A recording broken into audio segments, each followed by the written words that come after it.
Okay guys, and what I want to do in this video is continue on our discussion explaining in very, very technical terms, granted, why the demand curve slopes downwards.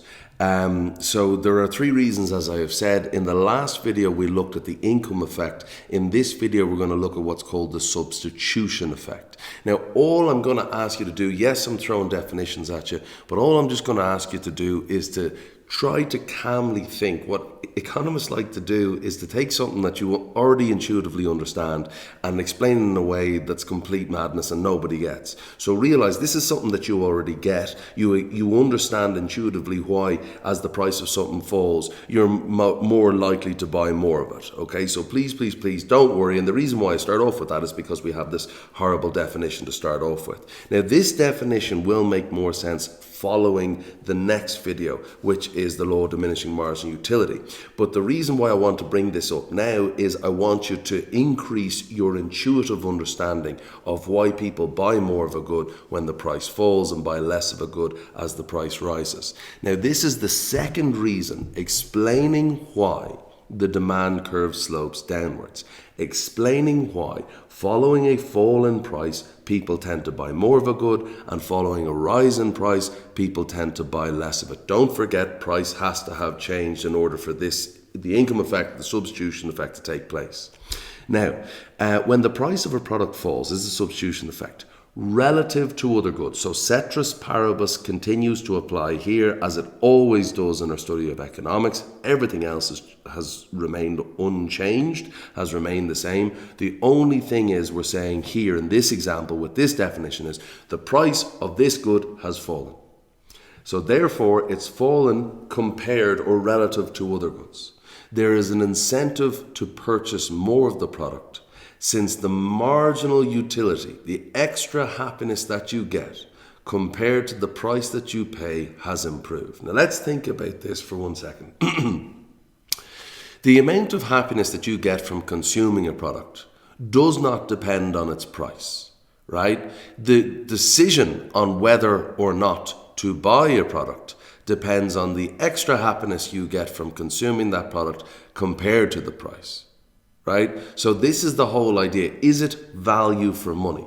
And how are we going to define value for money here? This is how I want you to think of it, is how much extra happiness you get from consuming the next product, which is marginal utility, divided by the price of that. How much extra marginal utils you get per euro, per dollar, per pound. Okay? So the consumer, following a price fall, right, the consumer will switch away from other goods because they are relatively more expensive. Forgive me, I'm Irish, I use the word dearer. They are relatively more expensive. So just think about a value for money. You're like, okay, well this one's become cheaper, it's better value. That's all it is. That's literally all this is saying, okay? But we say relatively cheaper, relatively more expensive, and then the substitution effect. We have to say that to make ourselves sound more intelligent. The consumer will always tend to buy more of a relatively cheaper good. They may not even like the good that much, but because it's so much cheaper relative to other goods, they'll say, yeah, the value is probably better with this one. Okay? It's the substitution effect that causes the consumer to always buy more of a relatively cheaper good. You're just looking for better value. That's it. Okay. So what's the substitution effect in English? And I'm just saying it over and over again, right? It means that as the price of something goes cheaper, it becomes better value. So you're like, yeah, I'll buy more of that. Okay, hence law of demand. As the price of something becomes more expensive, it becomes worse value. So you're like, I'm not going to buy that, I'm going to buy other goods. All right. So if we have two goods, what we've got here is Pepsi and pizza. Okay, now all I'm going to say is the price of Pepsi rises. Okay, so what good has become relatively cheaper? What good has become relatively more expensive as well? And what does the substitution effect say will happen to the demand for both goods? Right, well what we're actually saying here is that the price of Pepsi rises. That is a movement up the demand curve, which we will see in a second. Right, we've gone from P1 to a higher P2.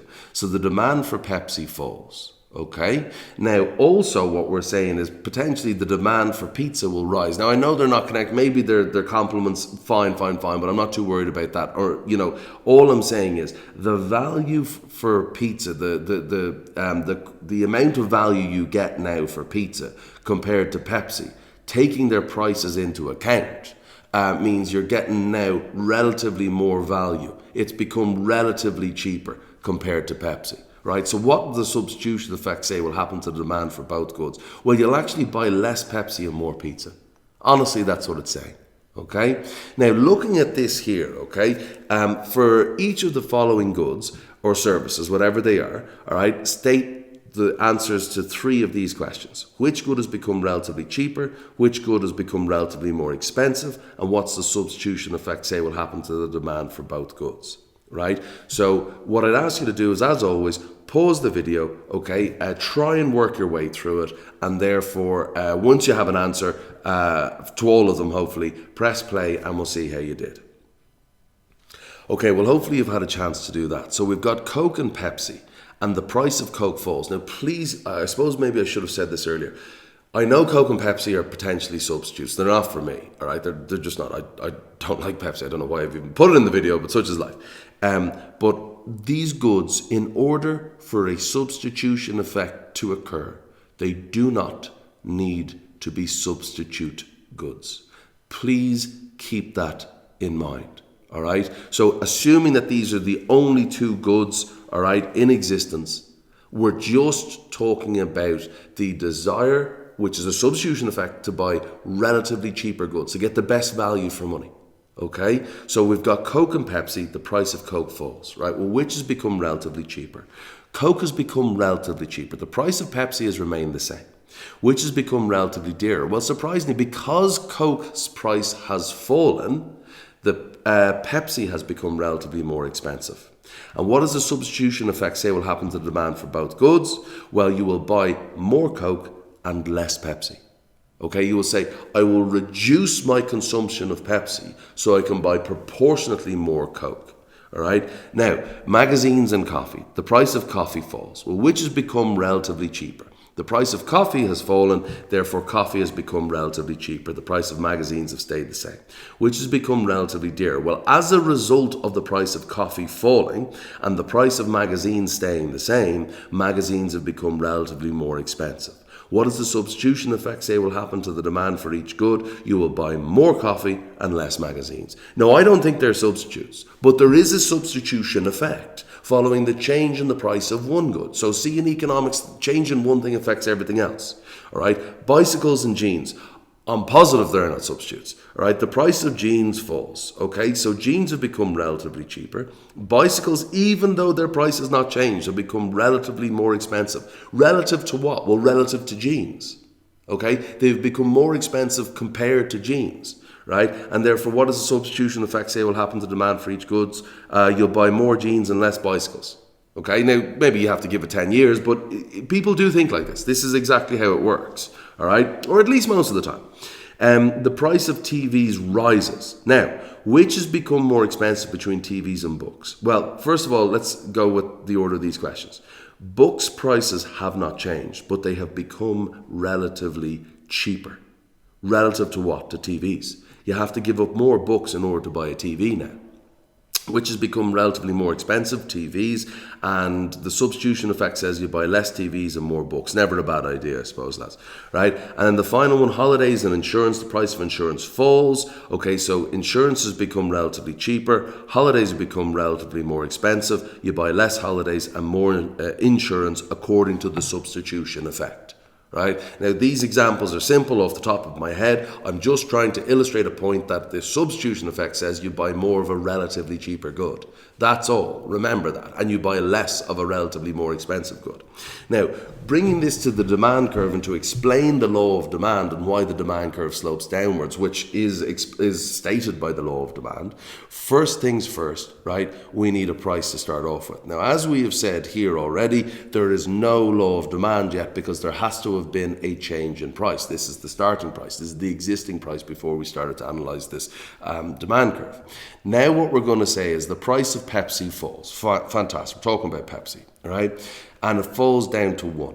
Now what we need to understand here is that because the price of Pepsi has fallen, well, what has happened? It has become relatively cheaper to all other goods. right? So this is a convention in economics that you can have compare the one good and then have the other good as all other goods. But we do, in microeconomics, we don't need to worry about that. Okay, so Pepsi has become relatively cheaper to all other goods because of ceteris paribus. Well, what does the substitution effect say will happen to the demand for Pepsi? Well, it's better value, so I'm going to buy more Pepsi and less other goods. Right? Now, how does that reflect itself in the law of demand? Well, as the price falls, we've already talked about the income effect. Now we're talking about the substitution effect. Well, the good becomes better value. It's relatively cheaper, right? So what we're saying is the good has become relatively cheaper. I'll buy more of this good and less other goods. It's better value. That's why I'm doing it. And I don't think that's you get that. It's like, oh, this is better value. I'll buy that. It's cheaper. That's all, So we've gone in economics to the nth degree to explain something that you knew as a 5-year-old, right? So we're going to start off now. Again, this is the demand curve for Pepsi, and we're saying 20 cans of Pepsi per month at a price of €1 each. Now, what we're saying is the price of Pepsi rises up to €2, right? We're not talking about our nominal income now. We're just saying, okay, is this better or worse value? Well, the thing is, it has become relatively more expensive compared to other goods. Therefore, compared to other goods, it's not as good value as it once was. So what do? It's worse value. I buy less Pepsi, and instead of spending that money on Pepsi, I buy other goods. Okay, so there's an outward shift in the demand curve for other goods. But here it's a movement because we're talking about Pepsi. So in general, what are we saying here? As the price of a good rises, people buy less. Well, why? Well, one part of the reason is the income effect. Not talking about that now. Just because of the substitution effect alone, the good becomes relatively more expensive following a price increase. I will buy less of this good and more of other goods. Why? It's worse value, so I buy less. That's the substitution effect, the desire for good value, for bang for your buck, yeah? And that's what we're looking at here. So again, we talked about the income effect in the previous video, talking about the substitution effect in this video. We're going to talk about the law of diminishing marginal utility in the next one, but I just hope that all I want you to see here is, as the price of a good rises, it's worse value, you buy less of this good and more other goods. As the price of a good falls, it's better value, you buy more of this good and less other goods. Guys, thank you so much. I really hope this helps, and I very much look forward to seeing you in the next video.